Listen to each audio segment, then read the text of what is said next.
हम तीन दोस्त हमारे लगेज के साथ रियली लॉट ऑफ लगेज के साथ पहुंच गए बार्सिलोना। और ये है हमारा स्टे फॉर 3 नाइट्स। और आते ही मैंने अपने दोस्तों को बोला कि देखो भाई, डे टाइम में आई एम वेरी करेजियस, पर रात में ना मुझे जी हॉरर शो और आहट की याद आ जाती है, तो मैं अकेले नहीं सोऊंगी, तुम में से किसी एक को मेरे साथ सोना पड़ेगा। तो दोनों चलो रिलक्टेंटली मान गए। खुशी के कारण हमारी एनर्जी बहुत ज़्यादा थी और हम पहुंचते ही बिना रेस्ट किए अपने लगेज के भंडार से ड्रेस निकाले, खूब मेकअप भी किया और निकल गए हमारे first destination Barcelona Gothic quarters and Barcelona cathedral देखने। और यहाँ से शुरू होता है हमारी ट्रिप में लॉट्स ऑफ वॉकिंग और मेट्रो को पकड़ने के लिए भागने का सफ़र।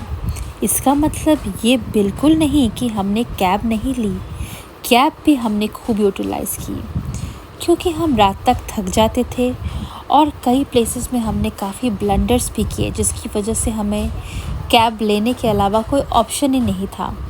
मैं आप सभी के साथ वीडियोस में ये सारे ब्लंडर्स ज़रूर शेयर करूँगी। तो हम पहुँचे हैं Gothic quarters. This is Barcelona cities historic centre and this historic culture has undergone modernization. This place has Roman origin and it was an important port city and capital of Catalonia. This country has a vibe for good music. वो चाहे metro पर हो या कोई historic place या फिर road पर, music is in its air. इतना घूमने के बाद मुझे एक आइसक्रीम शॉप दिखी और मुझसे कंट्रोल नहीं हुआ। And my decision was right because the ice cream was out of the world in taste. बहुत ही मज़ेदार था। फिर घूमते घूमते हम पहुँचे बार्सिलोना कैथेड्रल। वहाँ पर हमने शायद 500 से ज़्यादा पिक्चर ली होगी, कुछ उनमें से स्नैपचैट, जो मेरी फ्रेंड ने पर्टिकुलरली ट्रिप आने से पहले डाउनलोड किया था ताकि हम और ज़्यादा बेटर लुकिंग लगे। गॉथिक क्वार्टर्स और बार्सिलोना कैथेड्रल आपको वॉक करके ही घूमना है, तो comfortable shoes and comfortable clothing is must. आप वहाँ पे लोकली काफ़ी म्यूज़िक सुन सकते हैं और यहाँ पे एक अलग ही वाइब है जहाँ पे अपने फ्रेंड्स या फैमिली के साथ आप थोड़ा चिल आउट भी कर सकते हैं। आइसक्रीम खाने के बाद शुगर रश की वजह से मेरे अंदर एक एक्स्ट्रा एनर्जी आ गई थी और मैं बहुत ज़्यादा खुश भी थी और ये रियलाइज़ किया कि जो बैकग्राउंड और आर्किटेक्चर में ब्लैक, बेज और वाइट कलर की clothing looks really good. So it's my recommendation, you can where such colours and you can pair your dresses with any gold or silver jewelry and it will equally look good. Just listen to this soothing music. Spain में music is integral part of their culture.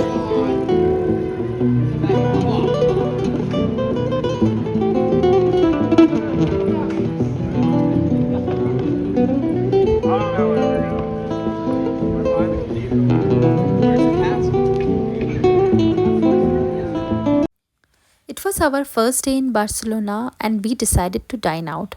We reached this amazing place with beautiful ambience. We ordered 3 different dishes so that we can taste from each other and understand the flavor. The most important dish and the very popular dish we ordered here is paella. पाया different type से बनाया जाता है, meet के साथ, sausages के साथ या सी फूड के साथ। हमने यहाँ पे सी फूड वाला पाया ट्राई किया था जो बहुत ही डिलीशियस और अमेजिंग था। और मेरी दोस्तों ने ट्राई किया था स्टेक्स। ये है next day and today we will be visiting Sagrada Familia, Casa Batllo and Park Guell. ऐसा नहीं है कि मैं आपको हर वीडियो में म्यूज़िक सुनाऊंगी, but I'm really amazed to see this and their love for music. Next video से म्यूज़िक नहीं सुनाऊंगी, I promise. मेरी फ्रेंड ने काफ़ी रिसर्च किया था and she suggested that we should wear any shade of blue in our travel today because it will look good and she was absolutely spot on. The blue color was really looking fab for the places we covered today. You can also try. It is my recommendation that you wear blue if you are going to Sagrada Familia and Parkwell.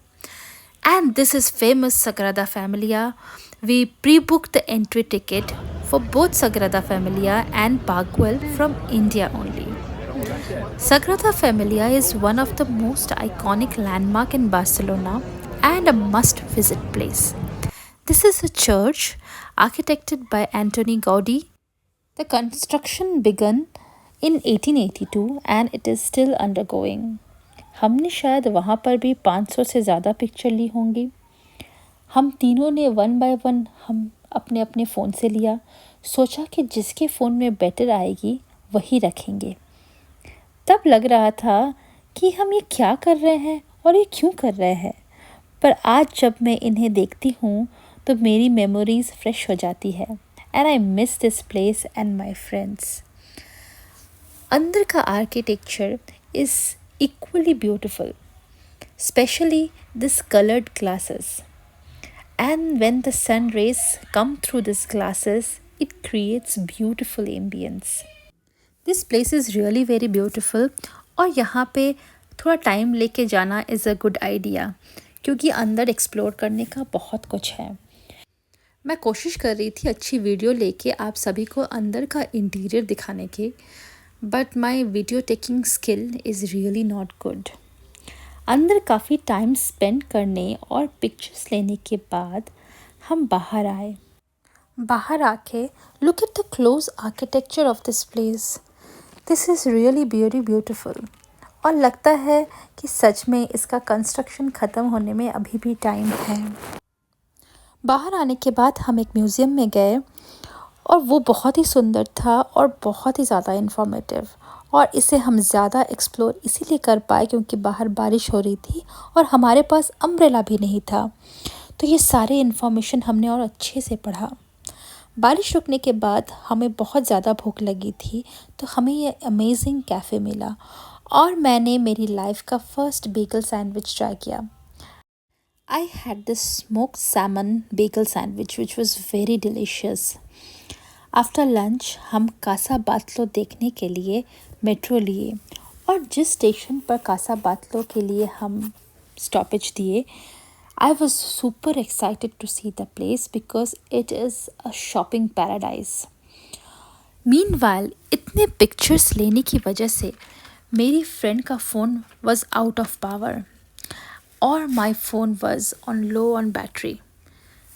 मेरी जो दूसरी friend थी उसके phone में internet connectivity की problem हो रही थी and the main thing, power bank हम वो अपने साथ लाए नहीं, वो हम अपने अकोमोडेशन पर भूल कर आए थे। लेकिन कासा बातलो के सामने पिक्चर्स लेना was more important thing at that point, तो हमने पहले पिक्चर्स ली, उसके बाद मेरा फ़ोन डेड हो गया। जो पैसे हमने शॉपिंग न करके बचाए थे उन्हीं पैसों से टैक्सी लिए और अपने अकोमोडेशन पे फास्ट पहुँचे क्योंकि पागवल जाने के लिए हमारी टिकट्स प्री बुक थी और हमें ऑन टाइम रीच करना था। तो हम कैब से रूम पहुँचने के बाद फटाफट से अपने पावर बैंक को लिया और वापस कैब से हम पागवल पहुँचे। We were late but somehow managed well. Park Guell में ये मेस्मराइजिंग व्यू को देखकर हम बहुत ज़्यादा रिलैक्स्ड हुए। वहाँ पर हमने काफ़ी क्वालिटी टाइम भी स्पेंड किया। This is just like a beautiful scene which we see in some magazine. The stunning garden and architectural element is design by Antoni Gaudi, जिन्होंने सग्रादा फैमिलिया भी डिज़ाइन किया था। और यहाँ से हमारी बेस्ट चूरोज़ और एम्पनादास टेस्ट करने की एक्सप्लोरेशन स्टार्ट होती है। चूरोज़ स्पेनिश स्वीट डिश है जो हॉट चॉकलेट के साथ सर्व होती है और एम्पनादास मीट स्टफ्ड एक बेक सेवरी होती है, very much like our keema samosa. ये छोटे सुवेनियर्स मैं बार्सिलोना से ख़रीदी थी। Next vlog will be Montserrat and Girona. Please बने रहिए। If you are liking this video please like and subscribe to my channel. Bye, see you.